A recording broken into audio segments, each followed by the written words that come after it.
You know, what if a major key to our mental wellness isn't just in therapy, but in our kitchens and maybe even our gardens? Today, we're going to dig into this really powerful and honestly often overlooked connection between nutrition and, well, traditional herbs and our mental health. We'll be focusing specifically on how this can help bridge a critical care gap in African American communities. So the whole idea really starts from the ground up with a simple but pretty profound observation. After years of being in the social work field, I've seen firsthand that people are already turning to their own traditions for healing. This is not some new age trend, it's a deep seated practice.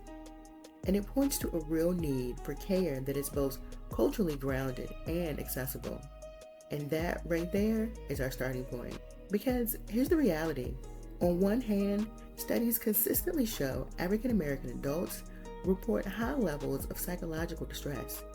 But on the other hand, access to timely and culturally appropriate mental health care is just freaking low.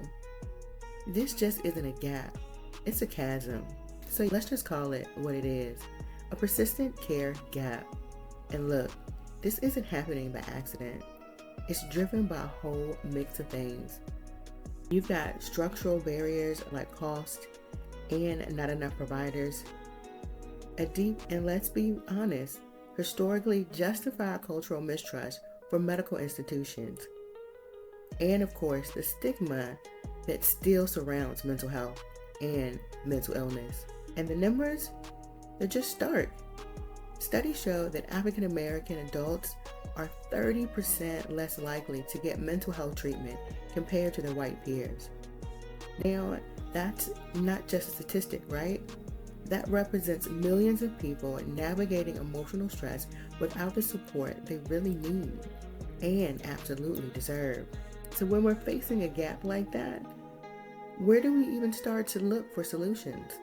Well, the first piece of the puzzle is biological. It's all about the mind-nutrient connection. An actual science. It's all about the mind-nutrient connection. The actual science of how what we eat directly impacts how we feel, how we think, and how we cope.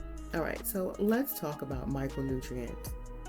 I want you to think of them as essential raw materials for your brain. Seriously, they are literally building blocks that your body uses to create neurotransmitters. You know, those critical chemicals like serotonin and dopamine that regulate everything from your mood to your focus. If you don't have those blocks, the whole structure can get pretty shaky. And they all have specific jobs, right? Like magnesium helps to calm the nervous system. It does some other things too. And vitamin D deficiency is directly linked to depression.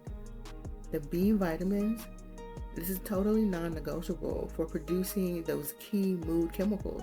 And iron is crucial for making both dopamine and serotonin. Now, the key thing here is that deficiencies in these nutrients, which by the way is really more common in African American communities because of things like food deserts, can have a direct negative impact on mental health. And this connection, it happens along something called the gut-brain axis. Just think of it as a consistent two-way superhighway between your brain and your tummy. A healthy gut fed by good nutrition sends calming signals to the brain. And an unhealthy one, it can send signals of stress and inflammation. It is a literal highway for your mood. And here's the thing that gets really fascinating.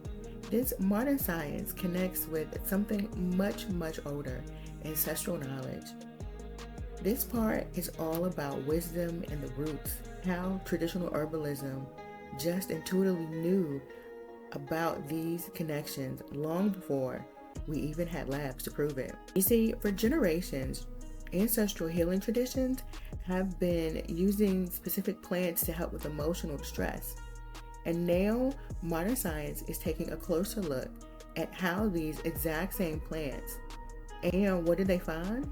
That they're packed with the very micronutrients we were just talking about. So science isn't debunking tradition here, it's validating it. It gives us the biochemical why behind practices that have worked for centuries. And here are just a few of those herbal allies. Nettle is an absolute powerhouse. It's full of minerals that support your adrenal glands, your body's stress response center. Moringa is loaded with zinc and B vitamins that help regulate serotonin. And dandelion is amazing for gut health, which directly supports the gut-brain highway. These aren't weeds. They are nutrition delivery systems, and it goes beyond just nutrients. Some herbs have more direct effects. Take ashwagandha. It's an adaptogen, which means it literally helps your body adapt to stress by physically lower levels of the stress hormone cortisol. And you have lemon balm, which works by boosting GABA, a neurotransmitter that basically acts like a brake pedal for your brain, helping you feel calm. So this all sounds amazing, right? But what does it actually look like when we put it into practice in the real world? Well, this is where we see these principles just come alive through healing and community. It offers a real tangible model for what's possible. So let me tell you about this program called the Black Impact. It comes from a 2024 study by Joseph et al., who designed a specific 24-week lifestyle intervention for men of the African diaspora. Their goal was to bridge the gap between clinical care and real life by testing a unique diet education, nutrition education. By measuring things like mood, stress, and sleep, they found that combining specific evidence with cultural rituals didn't just engage the community, it led to measurable improvements in psychological well-being. And the results? They were just incredible. After just 24 weeks, participants saw a drop in depressive symptoms and a drop in stress. But look at that last bar of increase in self-efficacy. That's the belief in your own ability to succeed. This proves the model doesn't just reduce the bad stuff, it actually builds strength. But beyond the numbers, it's the personal stories that really hit home. The men of the program didn't just feel better, they felt empowered. They were reconnecting with ancestral practices like tea, while also understanding the science behind them. That combination of cultural connection and knowledge, it proves the deep emotional relief.